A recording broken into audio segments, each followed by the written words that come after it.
Hi, it's Steve. Today we're going to show you how to change the blower wheel and the housing on your dryer, and it's a really easy job. All we're going to need is a number 2 Phillips screwdriver. We may need a small flat blade screwdriver, a pair of locking pliers, and a 7/8 socket with an extension and a ratchet. Let me show you how we do it.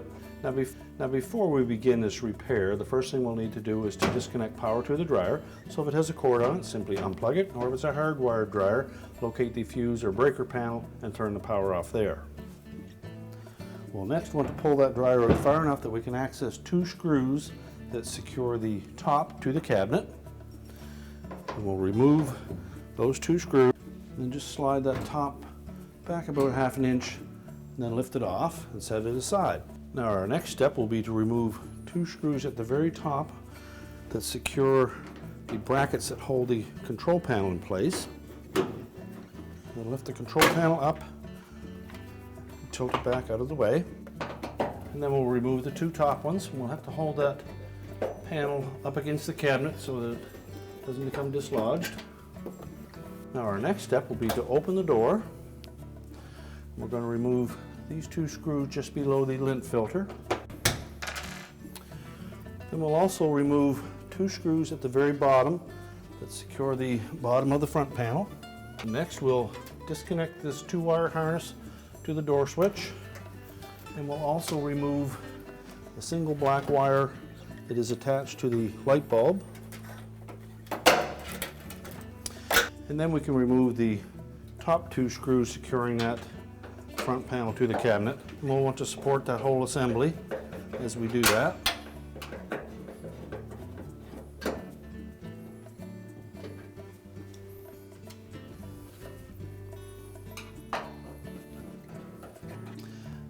Now with all the screws removed, we're next just going to lift up on that front panel to disengage 4 clips that hold it into the cabinet. Then we'll turn it around so that we can access the door. Now next we'll need to remove this front bulkhead, and to do so we'll want to either detach that zip tie that holds the wire harness to it, or cut it and replace it. It looks like there's lots of room to remove this one, so we're just going to take a thin flat blade screwdriver, and we're going to release that catch and we'll pull it up. We'll next remove that single white wire from the light bulb, and then disconnect the 2 harness. We'll next remove that single white wire from the light bulb, and then disconnect the... Next we'll remove 2 screws that secure this support bracket from the back to the front, and then just lift the little metal tabs out of the slots. And then we'll remove 2 Phillips screws on the bottom, and then we'll just lift that front bulkhead away from the drum. You may need to just lift up on the drum enough to release it.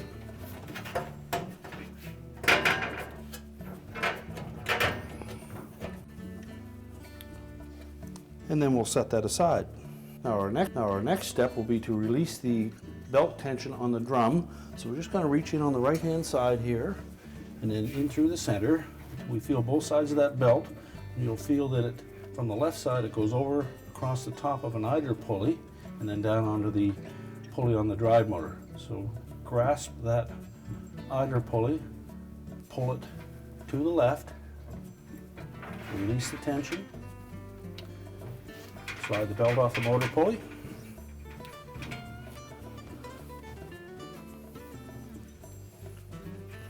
Now at this point we can use that belt to support the weight of the drum. We're just going to lift up on it. Clears the rear drum rollers, and we'll pull the whole drum right out of the dryer. Now that we have the drum out of the way, our next step will be to remove the thermistor from the front of the blower housing. So simply take the 2 screws out and then just set that out of the way. We'll next take this little rubber gasket, pull that back onto the metal outlet duct, Next, we'll take 2 screws over to the front, secure it to the base. Now next, we'll remove the idler pulley assembly, and it just lifts off of a little pivot point to the left side of the motor, and there's a spring attached to the right side. So just carefully lift it up, make sure that the spring is still attached to the bottom, and just lay that down at the back. And what we'll do next is we'll take our locking pliers. We're just going to carefully grasp that motor pulley, just tight enough that we don't damage the pulley, but we actually get a good grip on it.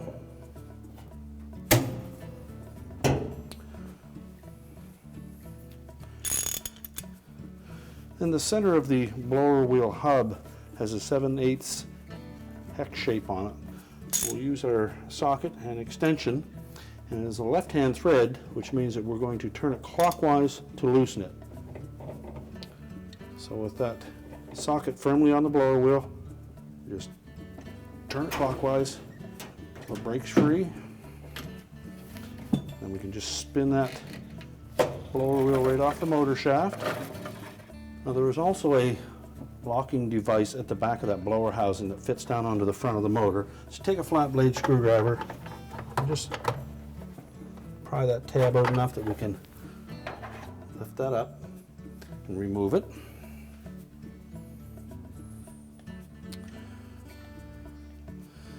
Then lift up on the front of the motor.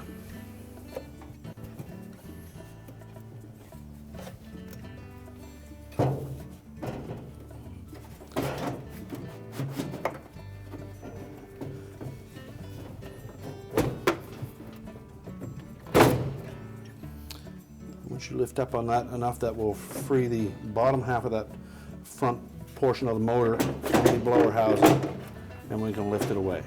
That motor sets right in this area here. We just need to lift that up out of that little channel.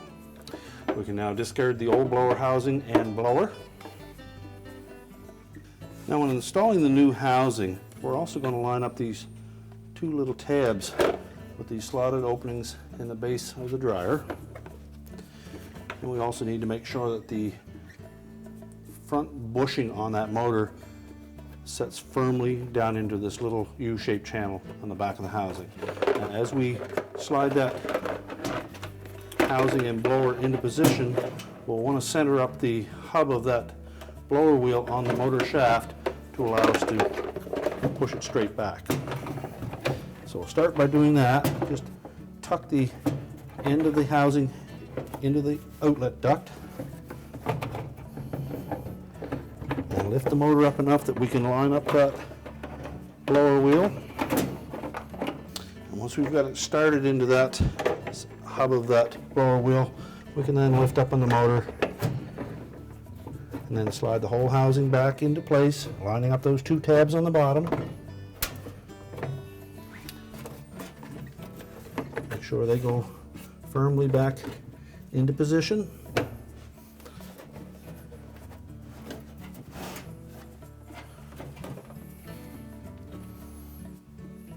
Now at this point we can rotate that blower wheel counterclockwise.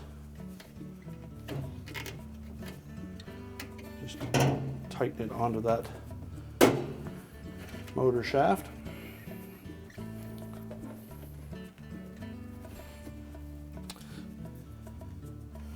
We just snug that up for now. And again, we want to make sure that we have the housing back into position, that the tabs at the rear are fully engaged.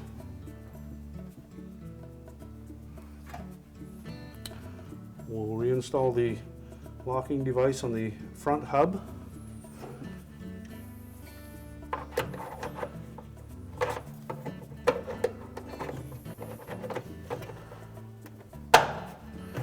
Press that down until it locks into place.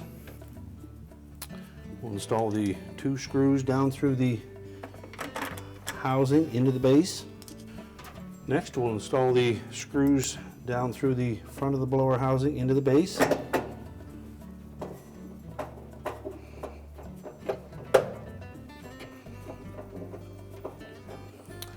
And if you have the housing in its correct position, those should right in straight. And tighten both of those securely. We can then take our ratchet and socket and we'll tighten that blower wheel. Make sure it's firmly onto the hub of that wheel and just give it a little bit of torque to tighten it. Remove the locking pliers from the rear. Make sure it turns freely. We'll then reposition the idler. Make sure the spring is attached on the hooked end and set the fork down over that pivot. And it should stay in position. We'll pull the thermistor around and attach it to the front of the blower housing and tighten those both securely. And now we can put the drum and belt back on. Now when installing the drum, first thing we'll do is we'll loop the belt around it, keeping the groove side of the belt against the face of the drum. And we're just going to lift it into position. And once we get it to the back, we'll want to make sure that we have it sitting up on top of the drum rollers. And just make sure that it will sit flush and rotate. Now at this point we can go in and reconnect that belt to the idler and motor pulley. Now when installing the belt, we will have it draped around the drum, and it's actually going to come down and loop around that motor pulley. And then it will go across the top of the idler and up either side of the drum. So we'll reach in on the right hand side, grab the belt, make sure that it's still flat against the drum. So we'll reach in on the right hand side, grab the belt, make sure that it's still flat against the drum. Same thing through the center. And we're going to pull that belt from the center over across the top of the idler pulley. We'll grasp that idler pulley, put some tension on the spring, and then we should be able to take that and rotate it, and you'll see the blower wheel turn. Now we'll go ahead and put the front bulkhead in place. Now when installing the front bulkhead, we'll want to make sure that we tuck those two front rollers in underneath the drum. So we'll have, now when installing the front bulkhead, we'll want to make sure that we tuck those two front rollers in underneath the drum. So we'll have to lift up on the drum as we're installing that. And also you'll note that there are a couple of tabs at the bottom of these top flanges, and they will fit into these uppermost rectangular holes, and that will hold that in place until we can get some screws on it. So drop the bottom right hand side in first so that it's up against the blower housing. Lift up on the drum just enough that the wheels will clear.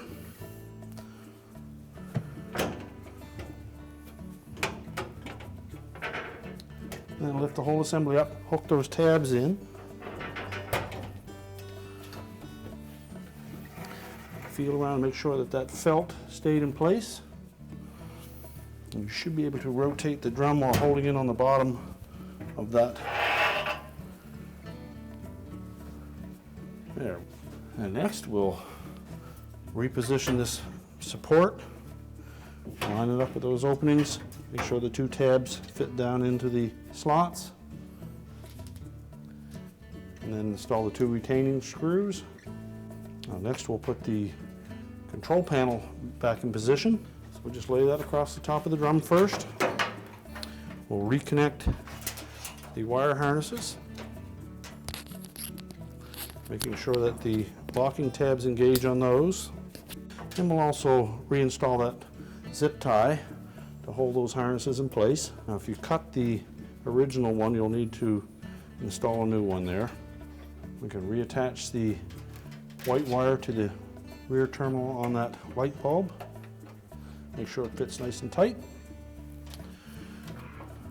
And then we're ready to put the front panel on. Now when reinstalling the front panel, we'll want to make sure that we line up these four fasteners, two on the bottom, two on the top, with these rectangular holes in the edge of the side panels. And they have a little hook on them, so that will hold them in place. Now when reinstalling the front panel, we'll want to make sure that we line up these four fasteners, two on the bottom, two on the top, with these rectangular holes in the edge of the side panels. And that will, they have a little hook on them, so that will hold them in place until we put the retaining screws in. At the same time, we're going to hold up on that harness so that it doesn't get jammed in the door opening.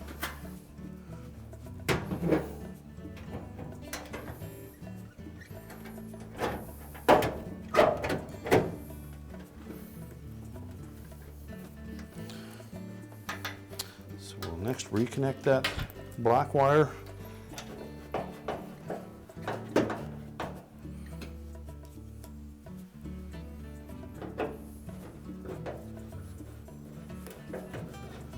We'll drop the control panel down into position, and you'll note that there are...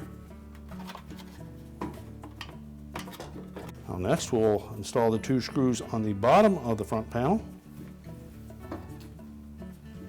And now we'll put the main top back on.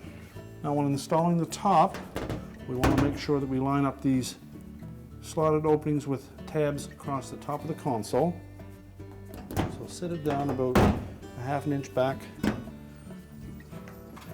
from the console and carefully slide it forward, making sure that those tabs engage.